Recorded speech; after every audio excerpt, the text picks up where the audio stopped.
नमस्कार, स्वागत है आपके अपने चैनल नॉलेज छावड़ी में।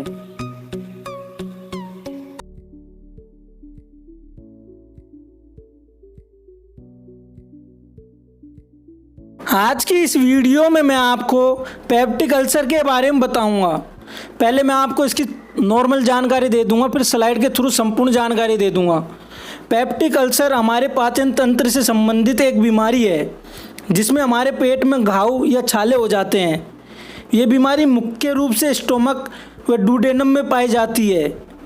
ये बीमारी अधिकांशतः 25 से 70 ईयर की एज वाले व्यक्तियों में देखी जाती है। पेप्टिक अल्सर अधिकांशतः मेल में देखा जाता है। फीमेल मेल की तुलना में इस बीमारी से कम ग्रसित होती है। पेप्टिक अल्सर दो प्रकार के होते हैं।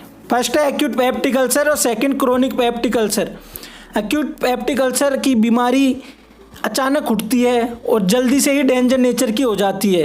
ये कुछ ही सप्ताह में उठती है, यानी 1-2 सप्ताह की होती है ये बीमारी, यानी 1-2 सप्ताह के अंदर ही हम इस डिजीज से ग्रसित हो जाते हैं। क्रोनिक पेप्टिक अल्सर की बीमारी दीर्घकालीन होती है, यानी लंबे समय से पेशेंट इस बीमारी से ग्रसित होता है, 1-2 साल या इससे भी ज़्यादा हो सकता है। एक्यूट पेप्टिक अल्सर की यह बीमारी कई कारणों के कारण होती है, जैसे कि शॉक के कारण, सेवरल ट्रॉमा के कारण, सेवरल ट्रॉमा यानी चोट लग जाने के कारण, सेप्टिसीमिया के कारण। सेप्टिसीमिया एक रक्त विषाक्तता की बीमारी है जिसमें हमारे शरीर की प्रतिरक्षा प्रणाली हमारी सेल को नष्ट करने लग जाती है। साथ ही अधिक जल जाने के कारण, इंट्राक्रेनियल लीजन्स के कारण एक्यूट पेप्टिक अल्सर हो जाता है। इंट्राक्रेनियल लीजन्स क्या होता है? इंट्राक्रेनियल लीजन होता है यानी हमारे मस्तिष्क में जो क्रेनियल भाग होता है उसके अंदर जो भी एक प्रकार की क्षति हो जाती है, इन सभी के कारण एक्यूट पेप्टिक अल्सर की बीमारी हो जाती है। साथ ही एस्पिरिन, स्टेरॉइड, बूटाजोलिडिन, इंडोमेथाइसिन आदि ड्रग्स लेने के कारण भी ये बीमारी हो जाती है। और अल्कोहल, स्मोकिंग करने के कारण, अधिक कॉफ़ी पीने के कारण भी एक्यूट पेप्टिक अल्सर हो जाता है। अब मैं आपको क्रोनिक पेप्टिक अल्सर के बारे में बताऊंगा। डुडेनम अल्सर व गैस्ट्रिक अल्सर दोनों को हम क्रोनिक पेप्टिक अल्सर के नाम से भी जानते हैं। अब मैं आपको डुडेनम अल्सर व गैस्ट्रिक अल्सर के बीच में डिफरेंट बताऊंगा। जैसे डुडेनम अल्सर होता है, ये अल्सर डुडेनम में पाया जाता है, और गैस्ट्रिक अल्सर ये स्टोमक में देखने को मिलता है। पेशेंट में डुडेनम अल्सर होता है जो गैस्ट्रिक अल्सर की तुलना में ज़्यादा पाया जाता है। अब मैं आपको इन दोनों की ईटियोलॉजी के बारे में बताऊंगा। पहले मैं डुडेनम अल्सर की ईटियोलॉजी बताऊंगा, फिर गैस्ट्रिक अल्सर की ईटियोलॉजी बताऊंगा। ईटियोलॉजी का मतलब होता है कि किन कारणों के कारण ये बीमारी होती है। Duodenum ulcer H pyloric infection के कारण, यानी हेलिकोबैक्टर पाइलोरिक बैक्टीरिया होता है जिसके इन्फेक्शन के कारण व एसिड व पेप्सिन के ज़्यादा सिक्रेशन हो जाने के कारण, तंबाकू व अल्कोहल के ज़्यादा सेवन करने के कारण, क्रोनिक पैनक्रियाटिस के कारण, इन सभी के कारण हमें डुडेनम अल्सर हो जाता है। साथ ही जिन लोगों में ब्लड ग्रुप ओ पाया जाता है उनमें यह बीमारी अधिक देखी जाती है। हेलिकोबैक्टर पाइलोरिक बैक्टीरिया के इन्फेक्शन के कारण गैस्ट्रिक अल्सर हो जाता है, लेकिन यह एसिम्प्टोमेटिक होता है, यानी इसमें कोई भी लक्षण नहीं दिखाई देते इन्फेक्शन के। गैस्ट्रिक अल्सर डुडेनम अल्सर हो जाने के कारण भी होता है। स्टोमक की म्यूकोजल बैरियर टूट जाने के कारण भी गैस्ट्रिक अल्सर हो जाता है। साथ ही अल्कोहल के कारण भी गैस्ट्रिक अल्सर हो जाता है। जो अधिक अल्कोहल पीते हैं उनमें गैस्ट्रिक अल्सर हो जाता है। गैस्ट्रिक अल्सर व डुडेनम अल्सर की पैथोजेनेसिस सेम होती है। दोनों में ही हाइपर एसिडिटी हो जाने के कारण गैस्ट्रिक म्यूकोजल बैरियर डैमेज हो जाते हैं, जिसके कारण ये बीमारी उत्पन्न हो जाती है। अब मैं आपको पेप्टिक अल्सर के कारण डुडेनम व स्टोमक में क्या क्या पैथोलॉजिकल चेंजेस होते हैं उनके बारे में बताऊंगा।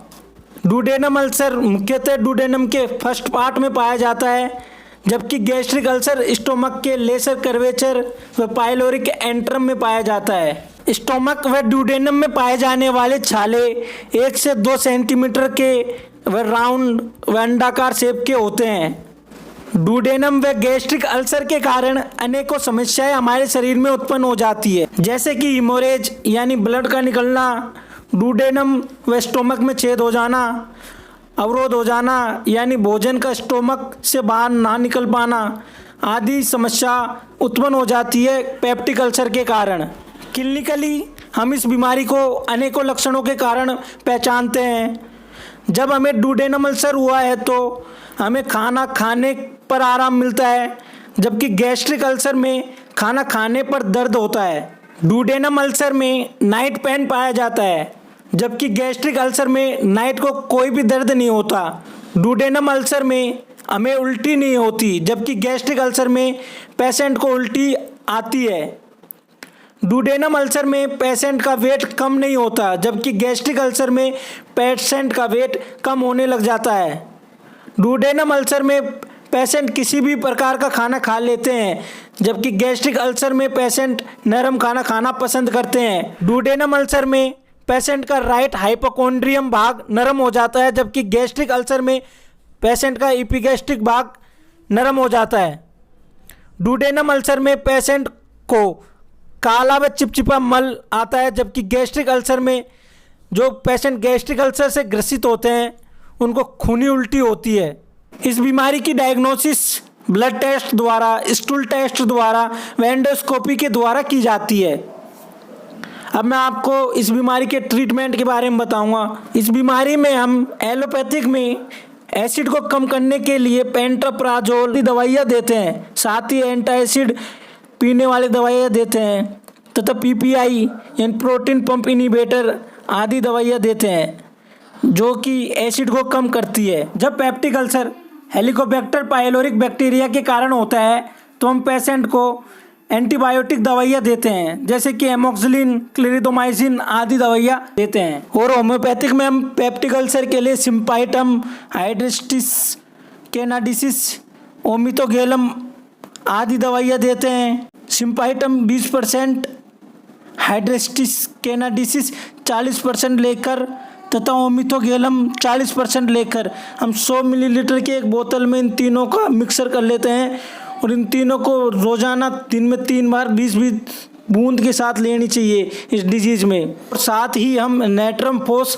6X भी देते हैं, जो होम्योपैथिक में एंटासिड के रूप में काम करती है। और होम्योपैथिक में हम पेप्टिक अल्सर के लिए आर्सेनिक एल्बम 200 भी देते हैं। आपको वीडियो पसंद आए तो लाइक करें, कमेंट करें एंड वीडियो को शेयर करें। और ऐसी ही नॉलेजेबल वीडियो देखने के लिए हमारे चैनल नॉलेज छावड़ी को सब्सक्राइब करें और अगली वीडियो के नोटिफिकेशन के लिए बेल आइकन को जरूर दबाएं। आप हमारे चैनल को प्लीज़ सब्सक्राइब जरूर करें, जिससे हमें और वीडियो बनाने के लिए मोटिवेशन मिलेगा। धन्यवाद।